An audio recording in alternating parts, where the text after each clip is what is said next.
Greetings and welcome to Writers Speak.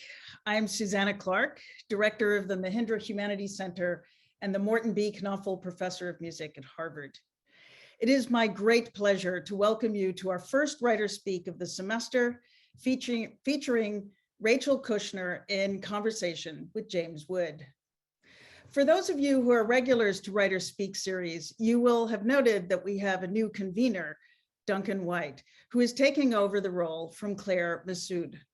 So I would like to take a moment here to say a word of thanks to Claire. Writers Speak was founded in the spring semester of 2016 by Claire Massoud. So as the baton is handed over to Duncan White, I would like to thank you for all that you have done, Claire, in shaping this series, which has become a prized fixture in the Mahindra Center's programming. Now, I deliberately included the detail that Claire founded this series in the spring semester of 2016, because for anyone who is at that event, they will remember that there was nothing spring-like about its inaugural event, since there had just been an epic snowstorm before that event in February. From that memorable event onwards, Claire, you've brought so many esteemed writers to the Mahindra Humanities Center. And on behalf of the staff here at the center, as well as your audiences over the years, from that intrepid audience who weathered the snowstorm to come to that very first event, to all of your devotees, to the newcomers who joined last year when the pandemic brought us online, and indeed to those in the audience joining us for the first time tonight. We thank you, Claire, for creating this magnificent Writers Speak series. I hope, Claire, you will now enjoy this series as an audience member, knowing that it continues to thrive in the hands of its new convener, Duncan White. Duncan White is the Associate Director of Studies in History and Literature at Harvard University. He is a specialist in the life and work of Vladimir Nabokov, and he started his career as a sports reporter for the Sunday Telegraph in London. He is the author of a number of books. His latest one is called Cold Warriors, Writers Who Waged the Literary Cold War. And it is a gripping tale of the role of writers and literature on both sides of the Iron Curtain in voicing the ideological struggle between capitalism and communism. As Guardian critic John Mullen put it, Duncan White's account, and I quote here, reminds us how literature can unsettle the powerful, and that novelists, poets, and playwrights can sometimes seem more influential than politicians, spies, or generals. I'm especially excited to hear Rachel Kushner and James Wood in conversation this evening. James Wood has previously written about Rachel Kushner's novels in The New Yorker. So I look forward to how the conversation will, as it were, leap off the page in this live Zoom event tonight. And with that, it is my great pleasure to hand things over to you, Duncan. Thank you. Thank you so much, Susanna. I'm going to keep my introduction short so that we can get to the main event as quickly as possible. I want to say thank you to Susanna, to Steve Beal, Mary McKinnon, Dario Lugina, and the rest of the Mahindra Center team for all their help in setting this event up. And of course, echo Susanna in thanking Claire for all the magnificent work she's done over the recent years with the Writers Speak series. It's such an important and vibrant part of the intellectual community here on campus. In Rachel Kushner, it's my great privilege to introduce one of the most exciting and important novelists at work in America today. Her first two novels, Telex from Cuba and The Flamethrowers, are an extraordinary fusion of invention and historical research. The first set during the Cuban Revolution of the late 1950s, the latter navigating radical currents in New York and Italy in the 1970s. In 2018, she published The Mars Room, a masterful novel about a young woman who ends up trapped in the California prison system. Earlier this year, she published The Hard Crowd, a collection of her best essays from the past 20 years, moving with dizzying brilliance between literary criticism, long-form journalism, and memoir.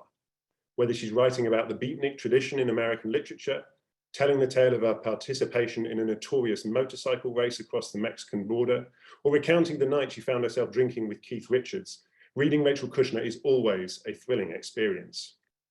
And in James Wood, she has an ideal interlocutor. James is our leading literary critic, a staff writer at The New Yorker, professor of the practice here at Harvard, and a distinguished novelist in his own right. His published works include The Fun Stuff and The Nearest Thing to Life, and his most recent novel is the marvelous Upstate. I've been reading James on literature since he was writing for The Guardian back in the 1990s, before I was even doing those sports reports. And he is possessed of a remarkable ability to bring out the full aesthetic and effective richness of the book under scrutiny. It was that same review that Susanna just mentioned, his review of the Flamethrowers in The New Yorker, in which he described Rachel's writing as scintillatingly alive, that helped me understand exactly what it was that I found so compellingly vivid about that novel. His most recent collection, Serious Noticing, gathers together his best essays from the last 2 decades, and as such, it constitutes a kind of definitive James Wood greatest hits album. Copies of both Rachel and James's books are available from our good friends at the Harvard Bookstore, and we'll be posting links in the chat throughout this conversation. Toward the end of the event, there will be an opportunity for Rachel and James to answer audience questions. Please submit these by using the Q&A button at the bottom of the Zoom page. I'm afraid we won't probably be able to get to all of them, but we're going to try and get through as many of them as we can as time allows. Okay, so with that, over to you, James, and to Rachel. Duncan, thank you very much indeed. This is it's a tremendous treat to be talking to Rachel. I wish we were doing it in person, and I don't want to linger with a further introduction. I think Duncan did that marvelously, and I'd really just like to plunge in, Rachel, really with your new book, The Hard Crowd.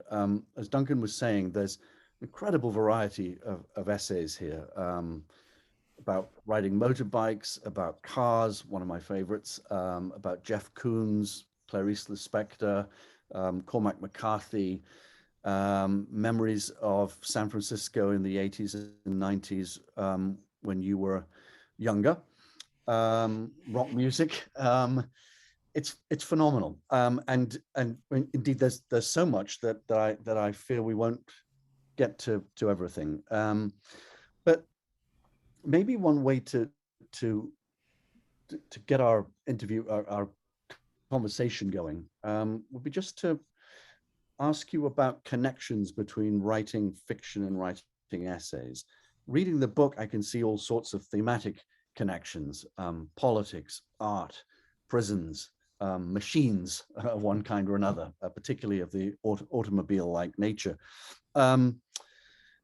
But what are the other formal connections for you, or do you feel that the genres are very distinct? I mean, some novelists will say, you know, I do this sort of thing left-handedly.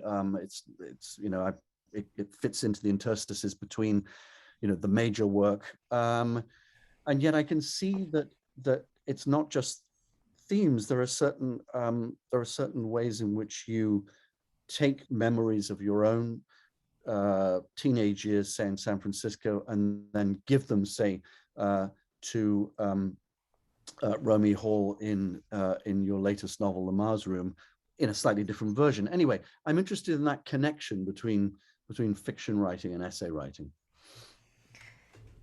I somehow knew you were going to ask that question, which is a good thing, because I've been trying to think about it today, which is not to say that I have an answer. But first, just quickly, it's such an honor to be in conversation with you, James.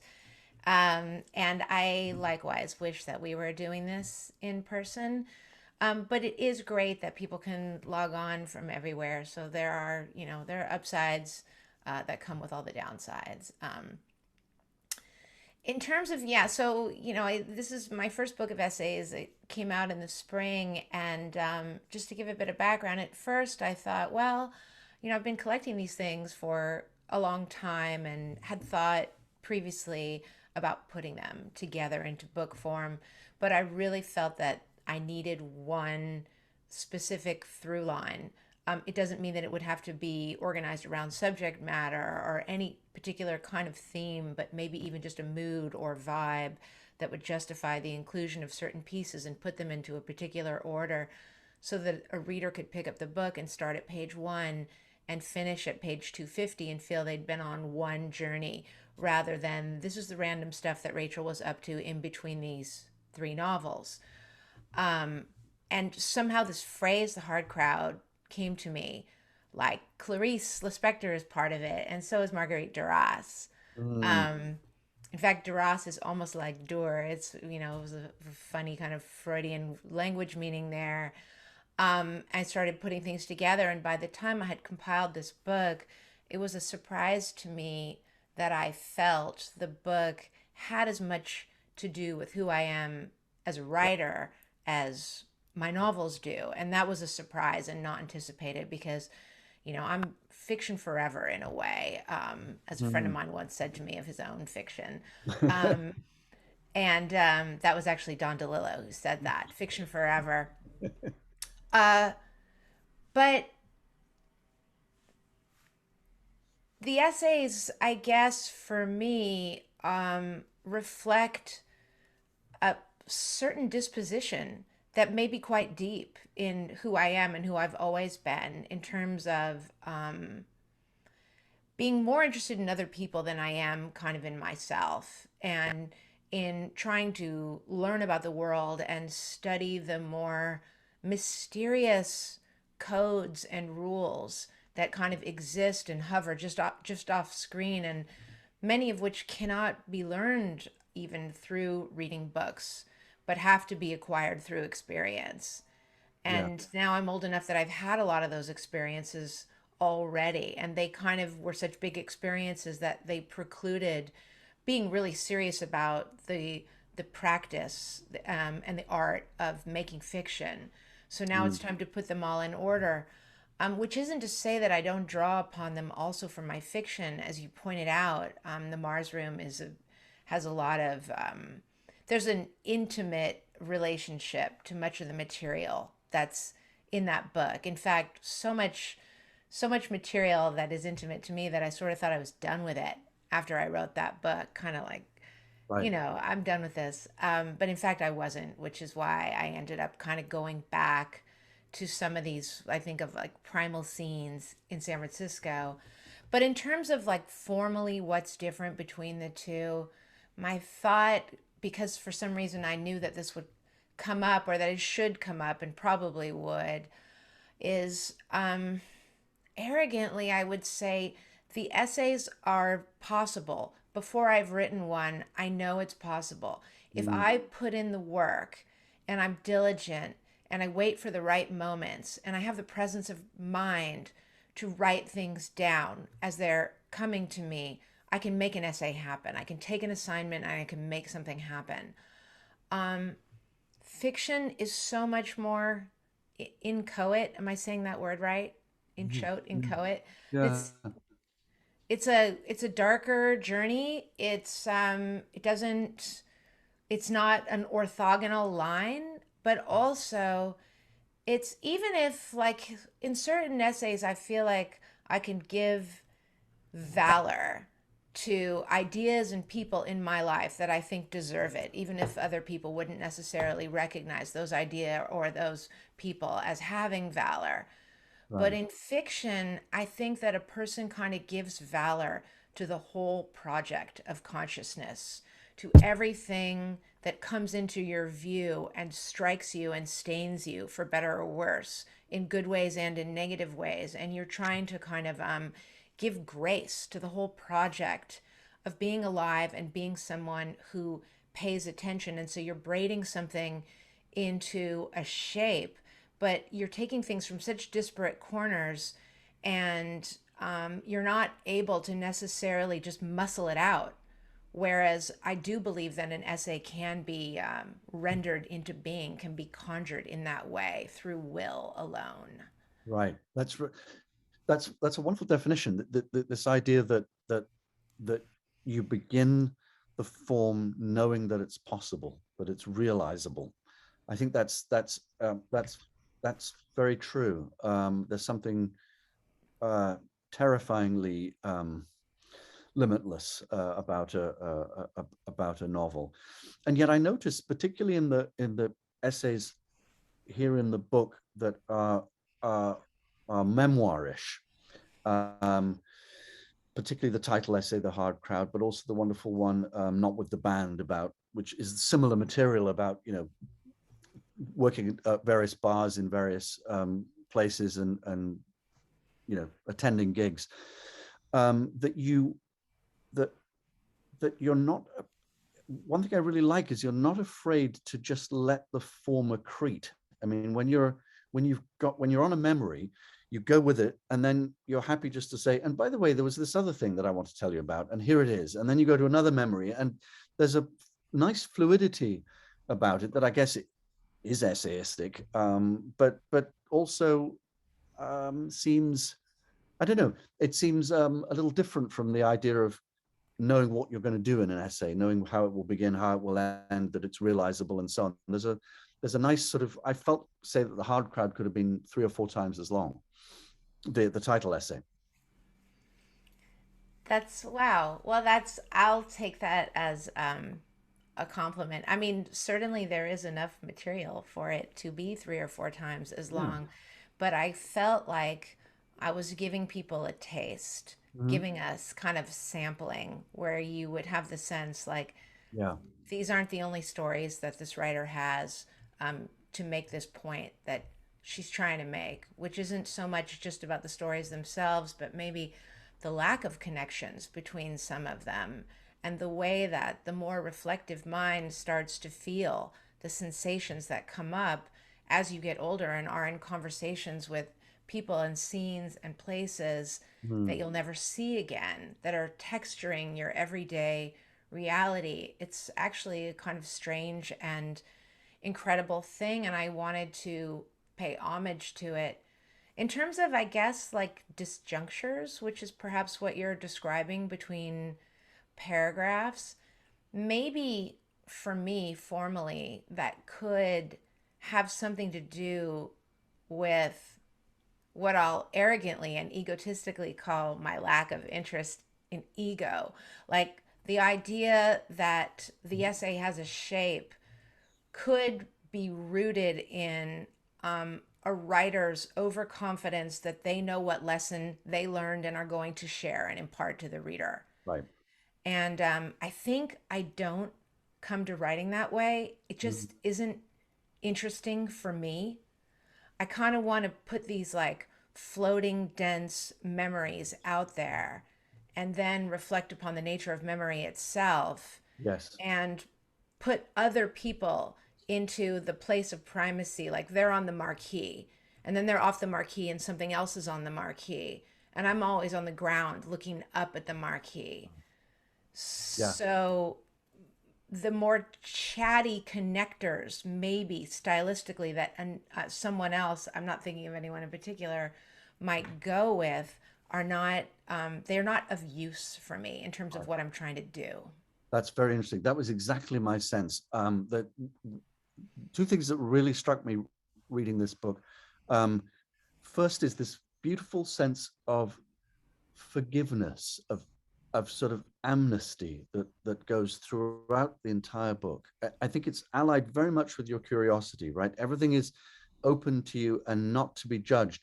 You've got this great line where in the essay about Marguerite Duras, and you're excellent on saying that the on admonishing us about how the S should be mentioned at the end. But you say that she's sometimes accused of narcissism, and you say Duras was consumed with herself. True enough, but almost as if under a spell. And then comes this line: certain people experience their own lives very strongly. And that seemed to me a gesture very typical of your writing and really quite lovely, which is that at the moment where you might press in to make some moral judgment, you actually move back in a way that's very flexible and curious and omnivorous, and you just say, so be it. And you do that with writers, but obviously you do it too because we were just talking about the title essay. You do it with people you were hanging out with as a teenager, who in some ways had lives very different from your own. Yeah, I guess that's true. I mean, I don't want to, these are qualities that are important to me, so it feels kind of funny to go, yes, in fact, because then I'm Right. patting myself on the back for something Sure. that I value. But for instance, with Duras, I don't think she would be nearly the writer that she was without this consuming passion for herself as a character, as a kind of avatar of herself, and Mm, also as somebody who was in a constant kind of fever dream of conversations with fictional characters and memories. And, she wrote The Lover fairly late in her career, and it became an enormous hit and was mm, treated as autobiography, which I go into a bit in the book. And in a lot of ways, it wasn't really autobiography, but she was somebody who was like surfing an epic wave toward shore and was very receptive to other people's kind of treatment of her as this grandiose figure and collapsing her onto what they mistook for autobiography in that book. So the epic and the autobiographical are all, part of the wave that she's surfing. And after a while, she starts to forget what parts of her life are imagined and what parts are not. And I think that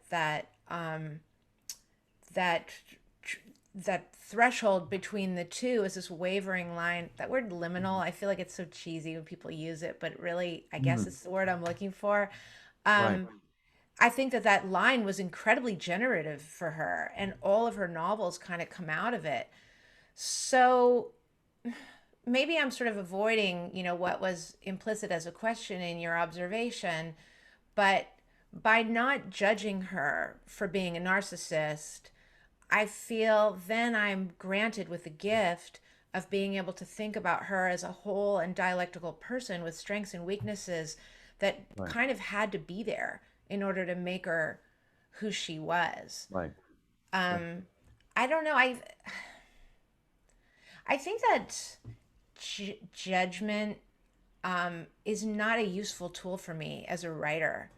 I Mm, mean, in my personal life, I can be judgmental sometimes, and I strongly dislike that quality in myself, so much so that I find myself really disliking it in other people. And I know that it's because I don't like that aspect of myself.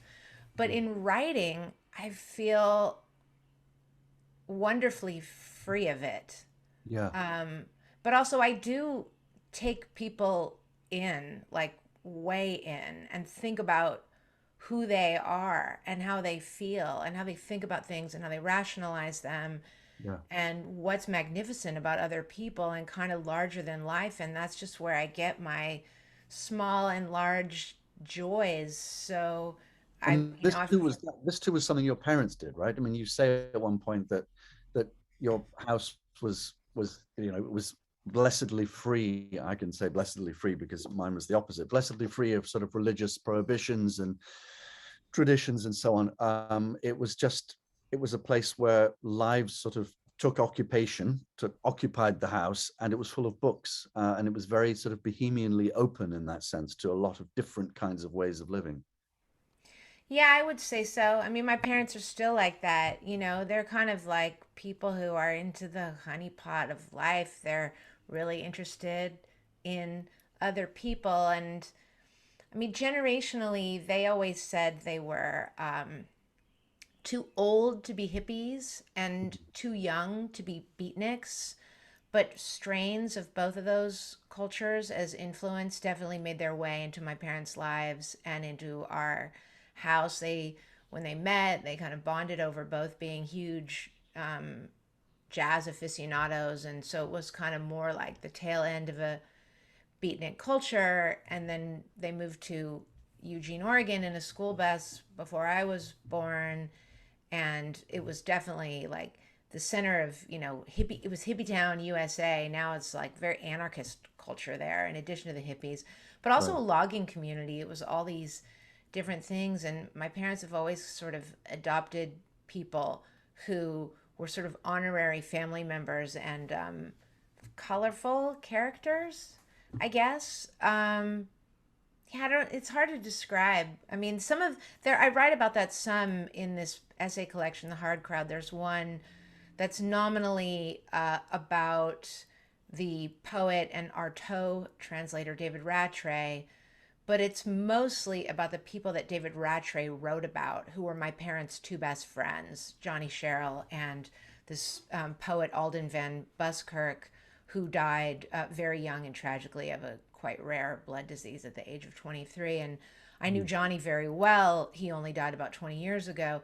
But these people were sort of the patron saints of my parents' lives in a way. And David Rattray was the only person really who committed them to literature. And I guess I'm focusing on that as a way to answer, because I think that when I saw Rattray write about people, I never knew Alden van Buskirk because he died before I was born, but my brother's named after him, and he's the glue between my parents in many ways.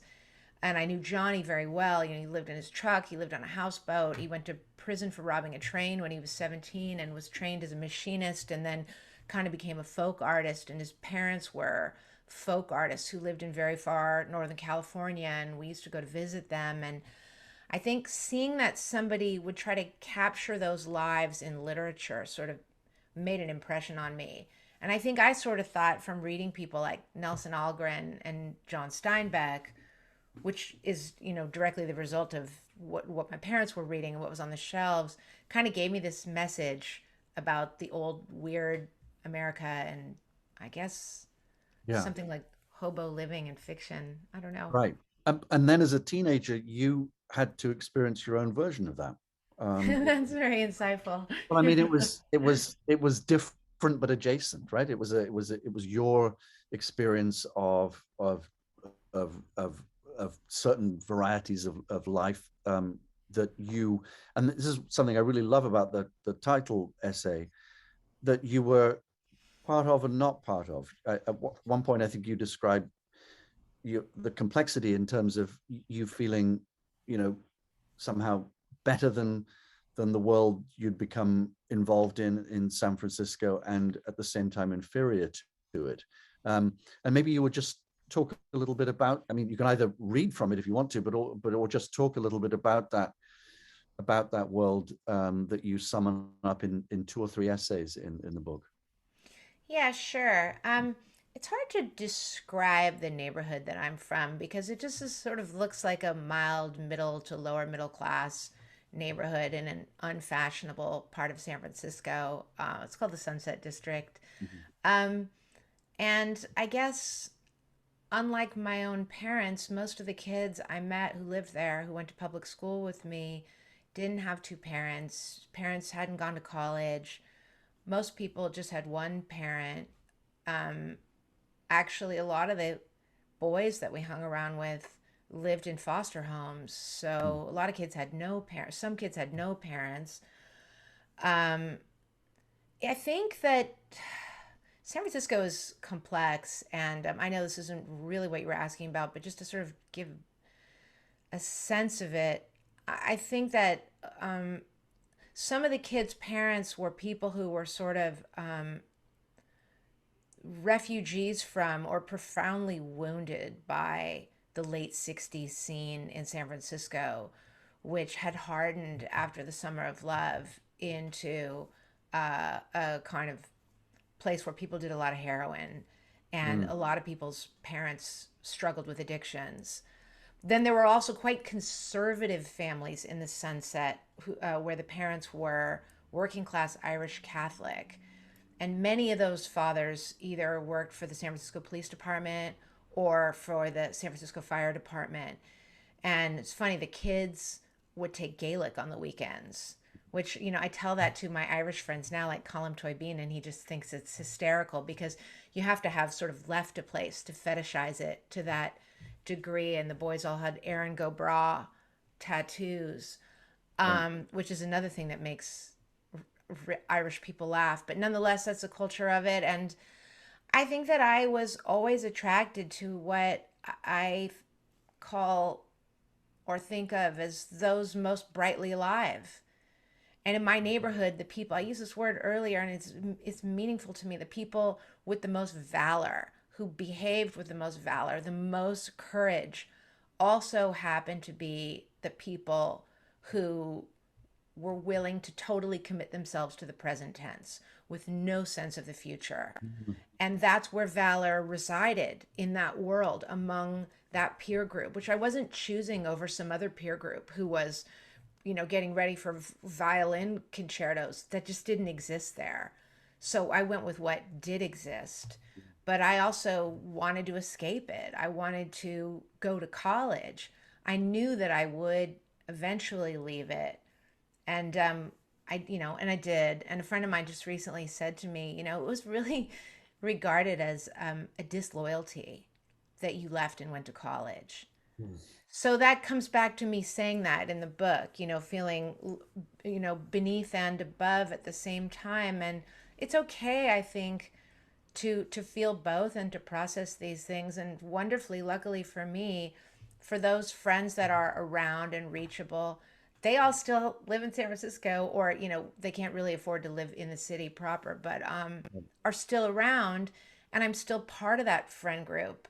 I'm still considered part of it. It's kind of a tribal thing, and I'm the one who became a writer. So even if I was not admired for having intellectual ambitions when I was younger, it's respected now, and it's kind of been my responsibility to put that world into the pages of books. Right, right.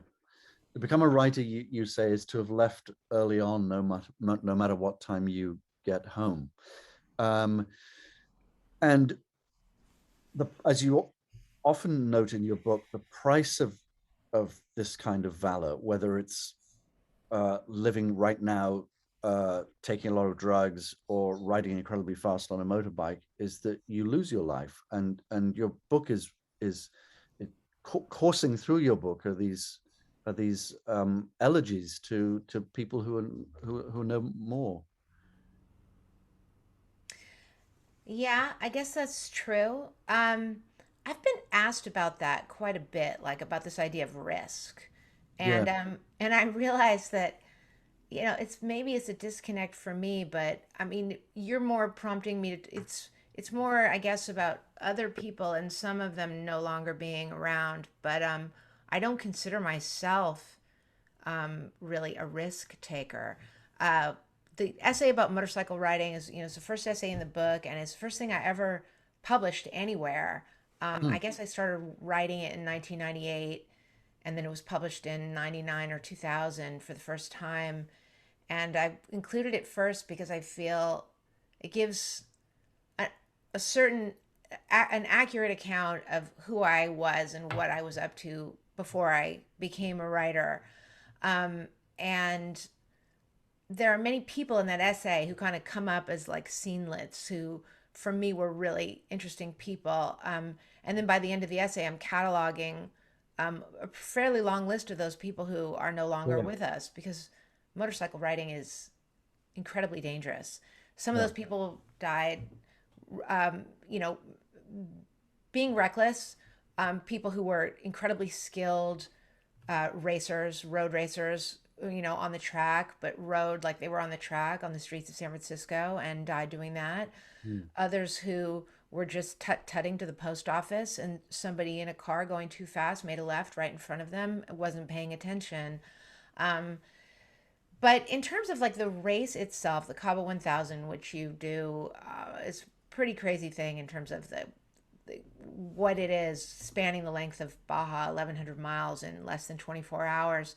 For me, it wasn't so much about risk, but having to absorb and learn a skill and a subculture and a world, and learn how to be a good rider, and learn how to prepare your motorcycle, and be able to do minor repairs on the road, and maintain it, and prepare for the race, and know the map and where the gas stations are, and know how to corner, and know how to expect different kinds of terrain conditions and unforeseen things.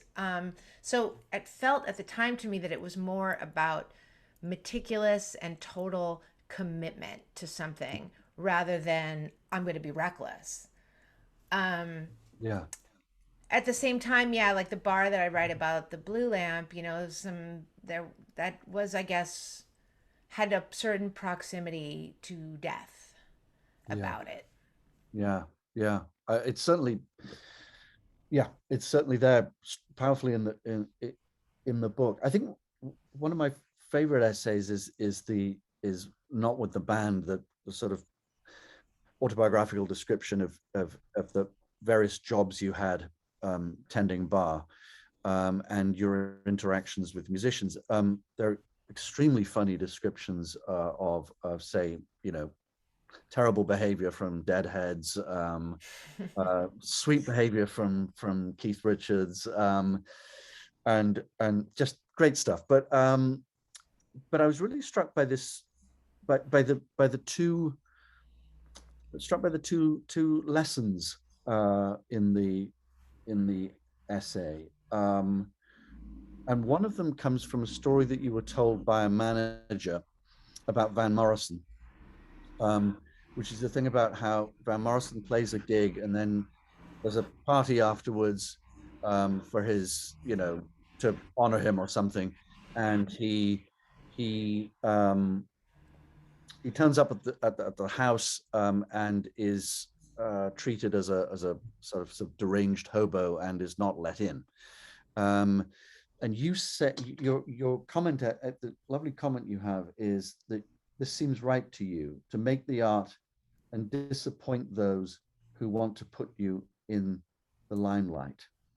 And then I think that's just beautiful. And then a little bit later you describe PJ Harvey doing a sold out gig and then following it with a secret impromptu concert at a dive bar at 1 a.m, where she just played her heart out. And you said, I learned from that that I should get the quote right, because I don't want to mangle it. Let's see, you might have it quicker than me. Well, I remember the sentiment that Here it is. The message I took from it was to be truly good at something is the very highest joy. And by inference, I understood this: to merely witness greatness is a distant cousin, or even not related at all. And then the essay ends almost like a Raymond Carver story or something. Just after that, I quit my job and changed my life. Going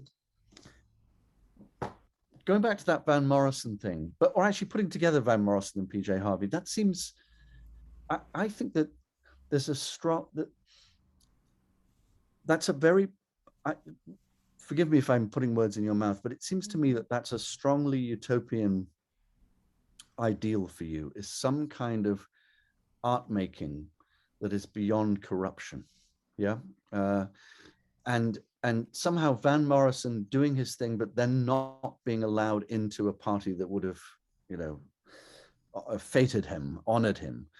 And PJ Harvey doing the secret impromptu gig after the big sold out gig, not the one that paid her money, as it were. That seems to me very in sync with a certain utopianism and joyful politics that runs through your work. it's really interesting to hear you talk. I hadn't thought about that Van Morrison anecdote so much since I wrote it, but I'm realizing right now that I toyed with that anecdote for years when I was trying to figure out how to become a writer and write fiction. Every story was basically about Van Morrison going and knocking on the door of this estate. I didn't know, I was living in San Francisco. I didn't know any writers. I mean, I didn't really even know any when I moved to New York because I kind of hung out in the art world. But I don't think I had ideas yet about how writing should never be about what I disdainfully think of as the social rewards.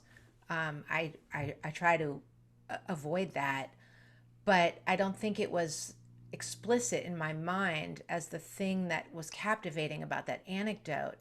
I mean, I don't even quite know what it was, except that the party's for him and everyone's there. And maybe part of it is that they don't really need him there. Yeah. So it's fine that they turn him away. And he can continue on to do whatever he's going to do to be Van Morrison. the PJ Harvey show that she did after her concert at the Warfield, where I was a bartender and saw many, many bands, was actually almost had no audience because almost everybody there was invited because they were going to go up on stage and play with her. Like people were just interchanging. And so San Francisco had a very vibrant kind of rock and roll scene in the early 90s. So and there were some really great recording studios there. And so I'm guessing that was probably how she knew people who got invited, who she was inviting to sit in. And the audience was mostly that, just this very small room. And I don't know if seeing that and coming to that conclusion about joy, and where you draw joy from, I don't know if that's what led me to leave San Francisco and change my life, but it just so happens to be chronologically accurate that shortly after that, I moved to change my life. So hearing you read it, I thought, well, I'm not claiming a causality necessarily between those two things. Right.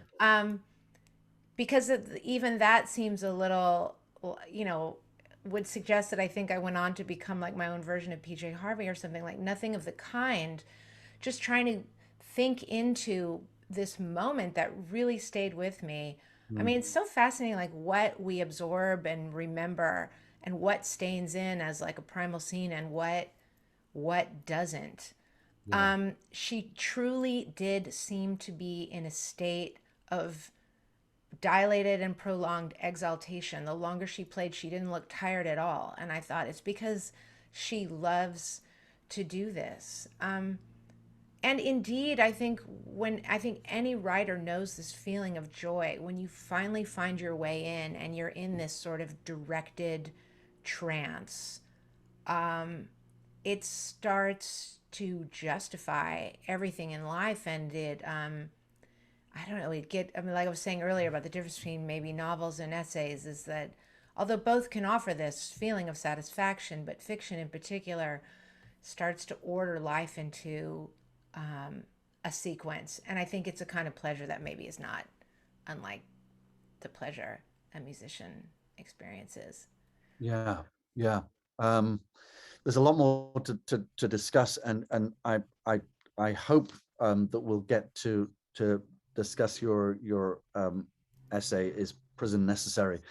Or if not, maybe that'll be one of the questions from the audience. But we could turn it over to see what we have from the audience at this point. So I'll ask Duncan to announce a few questions if we have them, and if not, we'll just go back to what we were discussing. Okay.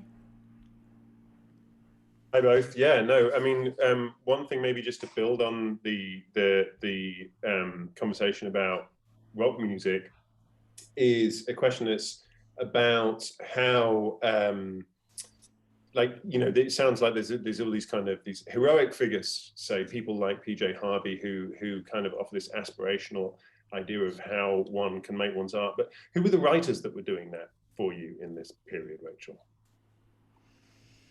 Like in the early 90s? Yeah. Well, one of the essays in the book is about Dennis Johnson, and I wrote it after he died. And in a way, I mean, he was one of the writers, but in a way, the essay that I wrote about him in the Hard Crowd kind of undercuts what made him so popular among a sort of like bohemian subset of people in San Francisco who read not a lot of books, but some books by Dennis Johnson, maybe just one or two. And I think that his reputation later, particularly with the largesse of the Sea Maiden, starts to change. And that idea of him as a kind of cult figure who writes about junkies in Iowa City starts to seem incidental as content rather than the prevailing spirit of who he was. I think he was a very serious writer. But he was somebody that I read, and I mentioned Nelson Algren. I was a big Nelson Algren fan. But right around that time, I read, when did it come out? I read Blood Meridian by Cormac McCarthy. Does somebody know what year that book was published? I feel like it was like 1992. Is that right? Something like that. And that book made an enormous impression on me.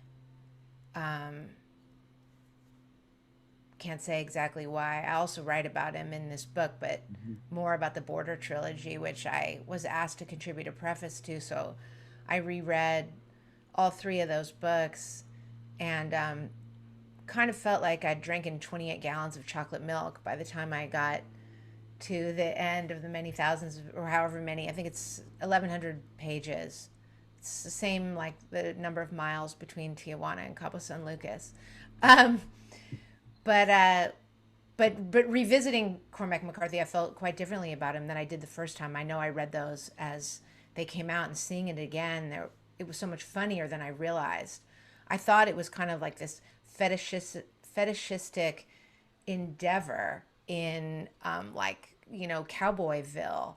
And I was sort of into that and took it seriously. And when I read it again, I thought, oh, this is a kind of like amazing critique of the myth of the West, and it's all over those books. And then it tips into this very dark, very, very dark, I think, treatment or excoriation of philosophies of, you know, the new Adam of America and manifest destiny, and this idea that you can just keep expanding and expanding westward. We've got another one here, Rachel, which is from Eileen Harrington, which is a question actually that speaks to what James was talking about earlier, which is perhaps it's an opportunity to talk about the essay about prison abolition, but it's a question about what the process was like kind of researching and writing the Mars Room, right? How you got to learn about the carceral system, and then maybe also how that goes on to inform that essay that you wrote in the hardcover. Sure. Wow, I'll try to summarize. This is kind of a huge question. But the Mars Room, for me, it's not really a book born of research. It was my version of what I think of as the contemporary novel. There's so much primacy placed on reflecting your own times, writing about your own time. I'm from California, and I wanted to write a book about now in California. And I guess I make decisions kind of quickly about what I'm going to write about for a novel. And I thought, now, California, it's going to be about people who get disappeared into the carceral system. Like, there's this long theatrical process, or can be theatrical if there are cases in the news where things happen in a courtroom where the public is invited to witness the proceedings. And then when that person is convicted and then sentenced and then remanded is the term, a word that really gives me chills. When that person is remanded to state prison in California, the curtain goes down, the window darkens, the public part of that is completely over, and that person disappears inside prison. And our prisons are largely sited in industrial farmland, and there's something epic about the scope of our farming. I mean, we grow, 40% of the food for the country. Most of the people who go to prison come from dense metropolitan areas of Southern California, Los Angeles, San Bernardino, and Riverside. I live walking distance from the largest criminal court complex in the world, Clara Shortridge Fultz. This story has to do with what it means to live here, to be a Californian, to live in the present time. But also I had a friend from high school who went to prison, whose life was very determined by his experience there. And he essentially chose the glamour of the convict life over the outside world because he was so, as he put it, good at it. And I think that it made a mark on me in a way. So I didn't choose the subject as much as I felt that it chose me. There was an organic link to it. But I also, when I started writing that book, became involved with people in prison serving very long sentences in the women's prison here in California called Central California Women's Facility in Chowchilla. And I'm still involved with all those same people, those of them who are in prison. One person just got out this summer. I've supported her through her parole, and it's been really exciting and wonderful. And that's an aspect of my life that is just my personal life, but like many fiction writers' personal lives, it goes into my fiction and feeds it and informs it. But I don't call it research because it's real people and their lives. And the book itself was a more imagined parallel place where I got to play with dialogue and have fun and pay homage to people from my childhood, people that I've met more recently, etc. But the book is kind of pure fiction. When I finished writing the book, I commenced a long 2-year process of writing this piece, Is Prison Necessary? That was for the New York Times magazine, and it was, nonfiction, reported journalism, a profile of Ruth Wilson Gilmore, and took a lot of work on my part in terms of research, and also in terms of learning how to write something that was meant to invite any reader in, regardless of where they start in terms of their level of knowledge or their political orientation or their personal orientation. And so that was quite a journey, and very separate from the book, and satisfying for me because the book is such a different thing. It's so not research based that I had built up all these questions that, for better or worse, I had to deluge Ruthie Gilmore with, and she would answer. And we had this very long conversation that resulted in an 80,000 word transcript I then had to make into a piece. And it made clear how separate and distinct the two projects are. Writing a novel that happens to be about a woman who goes to prison for life, and writing this big piece about what Ruthie Gilmore has coined as carceral geography.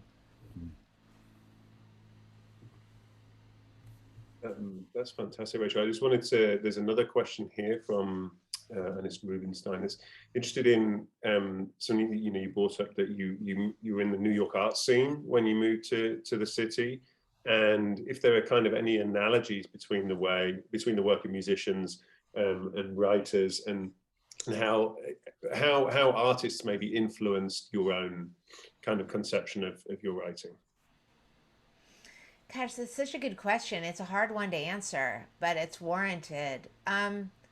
Well, I like to look at stuff. I like to go to galleries and museums and see what people are doing. And there's a kind of shorthand there sometimes, and a sort of humor. I mean, the cliche is that it can't be expressed in words, which is why it's necessary to look at things. And I think that that's true. And sometimes it's like more, snarky and clever and ironic. And sometimes it's just about reverence. I was just in Paris. I was doing a residency in France, and then I was in Paris when my book came out there, and I was with the painter Laura Owens, who's a friend, and we went and sat in the Orangerie. Sorry, I don't speak French, I'm mispronouncing that. I'd never been in there where Monet's water lilies are, and sitting there, I sat there for 3 hours with a friend of mine who's a painter, asking her, what do you see now? Which layer of the water is that image on? And I think that these kinds of experiences are truly precious to me, and not in the derogatory sense of the word precious, but also, I moved to New York in, I think, 1996, but I'd lived there for a summer in 1980 with a friend of mine and her mother, who was a studio manager for Donald Judd. So I'd kind of been around the New York scene, and my aunt is an artist, Dee Dee Halleck, and my cousin Tovie Halleck is an artist. And I think I've always been into the way that artists are kind of practicing their art all the time, in terms of the way that they use their personality to charm and entertain other people. And my novel, The Flamethrowers, in a big, big way, was about paying homage to that. The parts of art that aren't declared and called performance art, but to me are, unique and special, the kinds of things that artists say and do. I don't know. I've just always loved artists. I've always hung around with them. In terms of music, I'm sorry to go on about this, but I was thinking of something today in terms of how music, at least to me, maybe is an interesting analogy for writing. Like my son, who's 14, is a classical musician, and he has his whole life basically only listened to classical music, and he has an awareness and knowledge of classical music that I don't have. So his experience of it is quite different. It's more mathematical and intricate, and there's a lot of information coming down. And then he got into jazz and the blues, which he finds a bit more relaxing, but there's still a lot of information there for him, because he's a musician and he studies music theory. He knows what people are doing when they play around with a song, and you know, what improvisation is and why it's an intellectual thing. But like in the last week, he's discovered rock and roll really for the first time in his life.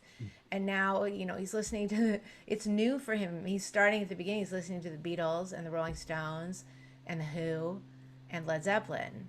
And of course, the first four Roxy Music albums, which I insisted upon. But he said, you know, this music is relaxing for me because there isn't a lot of information coming down. He says, like, classical is like a math exam. Jazz and blues are sort of in between for me.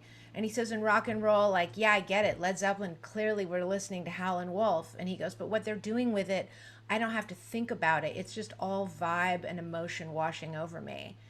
And I'm sorry to be overly tidy with this, but I think that writing maybe is a management of all three of those things. You're letting vibe and emotion kind of wash down over you, but you're also intricately ordering things through a grammatical structure that may not be that different than a scale structure, than a chromatic structure. James, what do you think?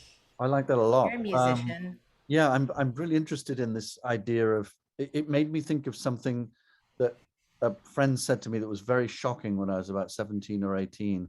We'd been moving we were musicians together. I was a trumpeter in the orchestra and he was a very good cellist. And our experience as friends was completely classical music based, except that I had this other life as most of us do in rock music. And he said, one day he just said, I find classical music so boring. And it was shocking that he said that to me. And yet I instinctively knew what he meant because I knew what he was going to say next, which was compared to rock music. Right? He wasn't in any way, he wasn't putting down, he wasn't demoting classical music. He was simply saying there's this life force that is contemporary music now, that is rock music now.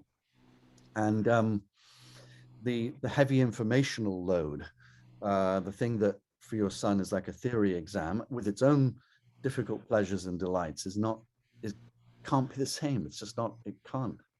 And I felt that in your essays that and that's why I was sort of pressing on the Van Morrison thing or PJ Harvey.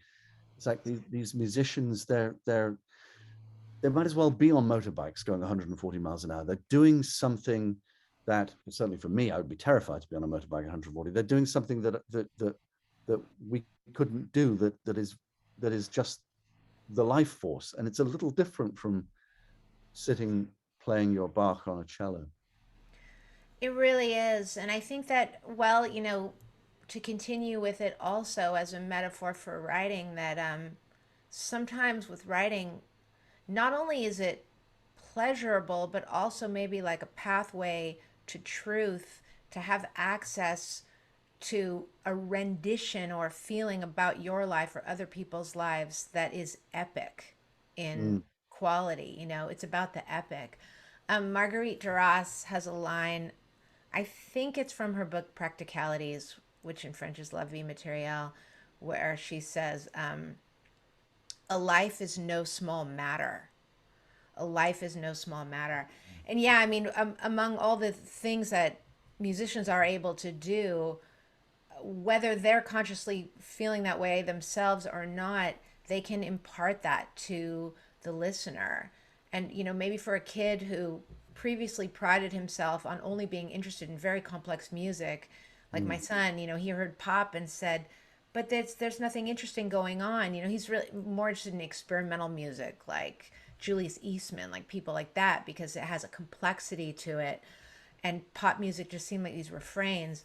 But suddenly rock and roll, when you are ready for it, can enlarge and give this more mystical encounter with yourself and what you experience and see. And I think that's kind of, you want to be able to summon that when you're writing, but also these more rigorous faculties that are required. Right. Duncan, are there other questions? Yeah, we've got another one here, which is about from Emma Heath, which is about the kind of topics that present themselves to you, Rachel, in and how you kind of think about what works for fiction and what you feel is better for an essay. Are there certain topics that you feel that you can only really address through fiction, and likewise, are there certain topics that you feel don't work actually in fiction that maybe that need to be mediated through the essay? That's a great question. I think it's not so much about the topic itself, but about how it's used and treated. Everything in life goes into fiction. You know, nothing in a way doesn't, which isn't to say that there's a kind of kitchen sink method going on, but more that something by virtue of its subject matter wouldn't be barred from entry. You know, usually a book for me is it's a mood, it's a context, a time and a place, a set of ideas, maybe an image that it begins with. And so then I start training myself on and looking for and just being preternaturally interested in things that fit with that mood, context, subject, or interest. And an essay is a place where I can leave myself completely and really dive into learning about somebody else. You know, like, I don't know if I should say, like there's people I would maybe want to write an essay about. Like, I've become totally obsessed with the French crime writer Jean-Patrick Manchette. And I try to learn from him and steal from him however I can as a fiction writer, but there's a limit to that. And maybe to really do him justice, I would need to sit down and write a whole long, you know, portrait of Manchette. And similarly, the filmmaker Marcel Ophuls has always been of great interest to me. And he made like the most profound meditative essay formatted movie about occupied France called The Sorrow and the Pity that was banned in France for a long time. And I've studied that film and even stole a real life person from it and inserted him into my first novel, Telex from Cuba. His name's Christian de la Mazière, and he joined the Charlemagne division of the Waffen SS in August of 1944, which is a completely insane thing to do. And so that was one use of that. But just recently I found out that Marcel Ophuls is still alive. I mean, he must be 94. And looking at the film again now, I think I'd just like to ask him what the experience was like for him interviewing all these people and then having that film banned in France. And that would be something for an essay, because it would really be about listening rather than trying to take. And I think that fiction in a certain way is about taking, and essays are more about listening. Crude as that might be, of course, there are many exceptions in flux that go between the two.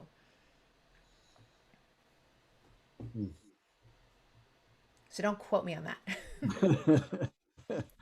There's some really really lovely tributes to your writing, Rachel, that the audience members are sharing. So I actually wondered whether that might be an opportunity, if you wouldn't mind, to sort of read from a short excerpt of your work, just because for those of you that aren't familiar, it would be a real treat. Oh yeah, sure. Should I read that 5-minute thing that I was gonna Yeah, why don't you read at some point? Okay. Yeah, absolutely. So this is about this bar, the Blue Lamp, that doesn't exist anymore. It was in the Tenderloin, or at the top of the Tenderloin district in San Francisco, which is sort of San Francisco's Skid Row. And it was my first bartending job. I worked there as a very young woman. Actually, my first shift was the morning shift, and the regulars taught me how to make their drinks. The owner of the Blue Lamp was named Bobby. I remember his golf cap and his white boat shoes and the broken purple capillaries on his face, the gallery of sad young women who tolerated him in exchange for money and a place to crash. Bobby's brother would drive his Harley right into the bar. Bobby lived out in the Excelsior, but the two brothers built an apartment upstairs from the Blue Lamp for especially wild nights. I never once went up there. It wasn't a place I wanted to see. Sometimes the swamper, Jer we called him, slept up there when he knew Bobby wasn't coming around. But mostly Jer slept in the bar's basement, on an old couch next to the syrup tanks. Jer's life philosophy was, we'll work for beer. He restocked the coolers, fetched buckets of ice, mopped up after hours, drank 40 bottles of Bud a day, and only resorted to harder stuff on his periodic Greyhound trips to Sparks to play slots. Whole parts of Jer, I suspected, were missing, in some kind of permanent dormancy. I wondered who he had been before he lived this repetitive existence of buckets of ice and Budweiser, day after day. He owned nothing. He slept in his clothes, slept even in his mesh baseball hat. I know.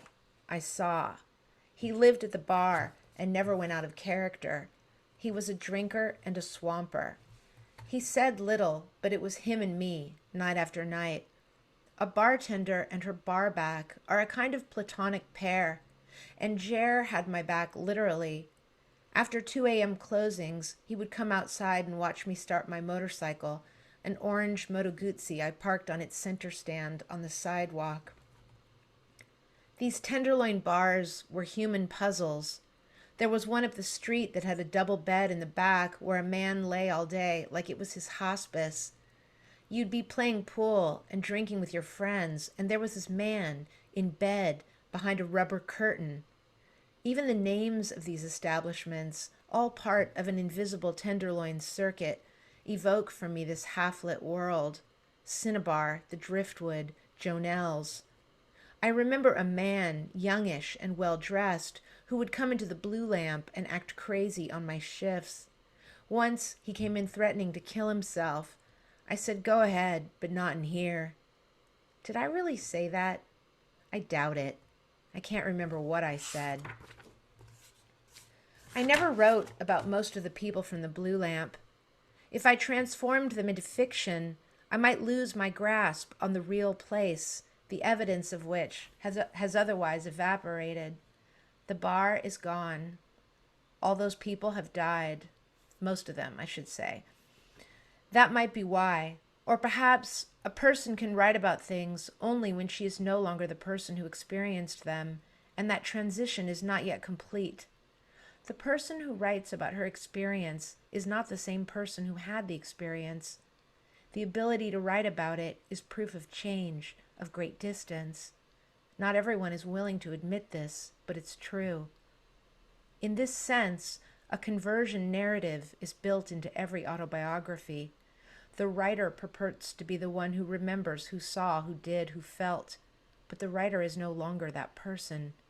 In writing things down, she is reborn, and yet still defined by the actions she took, even if she now distances herself.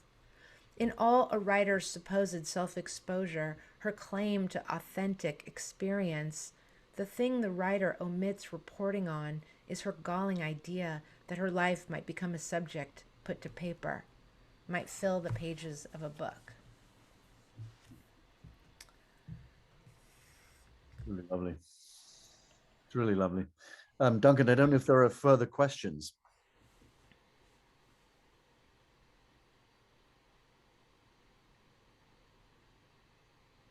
Oh, you're muted, Duncan. Sorry, I never got to say that before. Yeah. Yeah, we've maybe got one more here that would be interesting to post. So this is from somebody who'd like to remain anonymous, but is an undergraduate at Harvard who is interested in becoming a writer and wants to know about how you get into this sort of state of directed trance you describe, how you sort of train your mind to the right rhythms, to the music of good writing. I would have said that's the $1 million question, but it's 2021 and there's been a lot of inflation, so it's more like $1 billion question. Yeah, I know. How does a person get into that state? Anonymous person, let's pretend I'm anonymous too. I wish I knew the answer to that, but my approximate answer, for lack of a precise one, is maybe through through the through the dull instrument of habit. And I'm not saying that in order to be preachy, but based on my own experience of it. If I get into the space every day and I'm there, then I'm better able to take advantage of that more exalted space of creation when it comes. I think every writer knows what it feels like, which is why they want to become a writer, is to recreate that space. It's not to be treated like a writer or to publish books or to do public events or to be able to, like, Google yourself or something. I mean, that stuff is a kind of a profound distraction from the real thing, which is a writer chasing after that space and wanting to be in it again. And I think that being there every day, and also for me, I mean, for everyone, it's going to be so different, but for me, it's taking note of those moments in the day, small or large, usually smaller, where I feel like I'm able to notice something that nobody else might, or have that feeling like I know something that other people don't. And I think everyone has that feeling. It's not me arguing that I have a kind of exceptional status or singularity, but everybody has those feelings. Like there's things only you know about the world.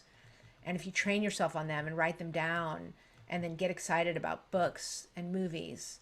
And also, I think reading things you can steal from and be in conversation with, which is to say not so much your contemporaries, but things nobody else is reading or looking at, is one way to feather the nest to get into that state. And that's as much as I know. And most days, it's a bust, but some days it isn't. Mm. That's really lovely.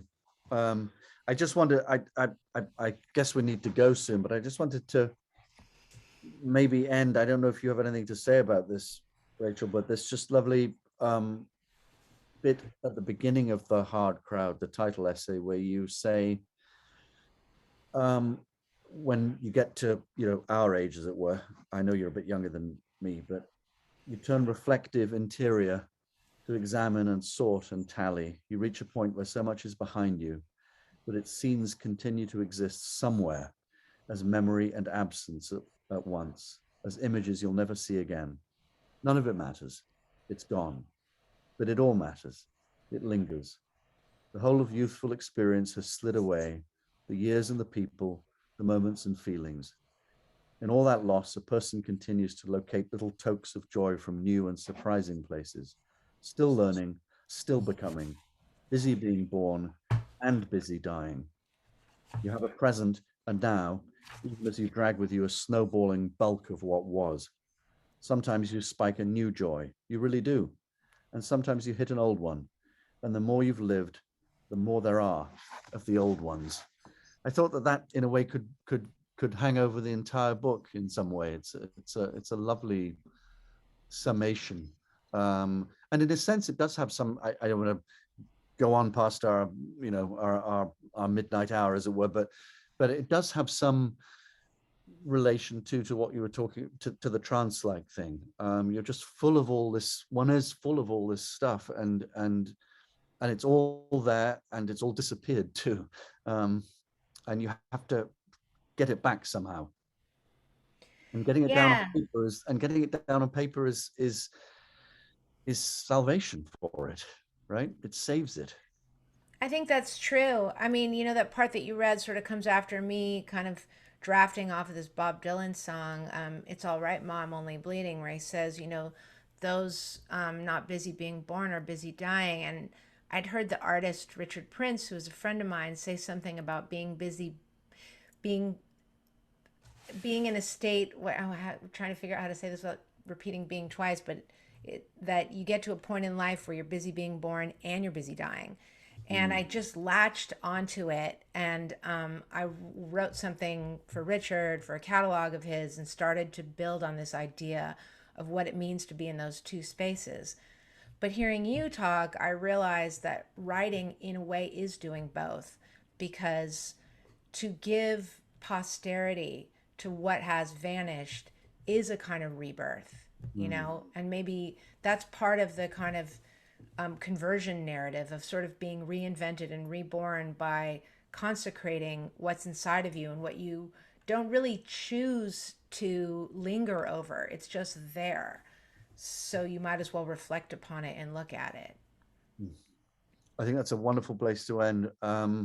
What a fantastic book, and it's just wonderful. So thank you very much, Rachel, for this experience. It's nice to have done this, and I hope that the 129 people who are still online following this, not a bad number, will be moved to go and, who haven't already, will be moved to go and read Rachel Kushner's latest book, The Hard Crowd, Essays 2000 to 2020. Thank you again. James, thank you so much. It's such a pleasure and an honor to be in conversation with you. You asked fantastic questions. And also thank you to Duncan for inviting me. I'd been in conversation with Duncan previously, and it's really nice to see him again, and an honor to be hosted by the series. Thank you. Thank you. Many thanks to Duncan and to Susanna, and good night, everyone.